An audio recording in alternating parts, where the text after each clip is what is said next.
บุญปีใหม่ลาว 2026 อยู่แขวงหลวงพระบางจำนวนนักท่องเที่ยวลดลง 46% ไหลหับได้หน่อยกว่าปีผ่านมา $43 ล้านโทรภาพแขวงหลวงพระบางรายงานวันที่ 22 เมษายน 2026 ว่า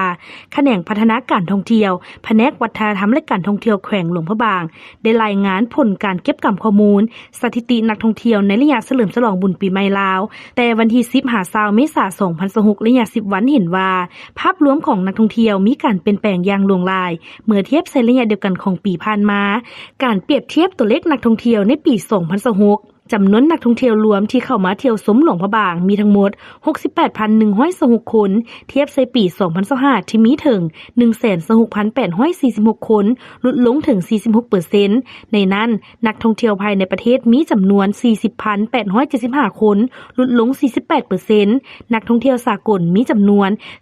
27,251 คนลดลง 42% ถึงว่าภาพรวมจะลดลงแต่นักท่องเที่ยวจากบางประเทศพัดมีอัตราการเติบโตที่น่าสนใจ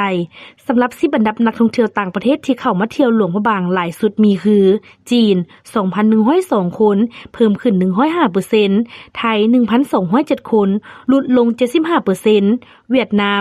1,025 คนเพิ่มขึ้น 142% เยอรมัน624คนลดลง 31% ฝรั่ง300คนอเมริกา331คนเกาหลี302คนอังกฤษ281คนญี่ปุ่น198คนแคนาดา127คนเฉลี่ยการใช้จ่ายของนักท่องเที่ยวต่างประเทศแม่น$300ต่อคนต่อมือและมีระยะพักเช้าเฉลี่ย5มื้อส่วนนักท่องเที่ยวภายในประเทศแม่น$109ต่อคนต่อมือและมีระยะการพักเช้าเฉลี่ย3มื้อเนื่องจากจำนวนนักท่องเที่ยวลดลงเกือบครึ่งหนึ่งส่งผลให้รายรับรวมในระยะ10วันของบุญปีใหม่ลาวปีนี้ลดลงประมาณ$43,265,535เมื่อเทียบกับปีผ่านมา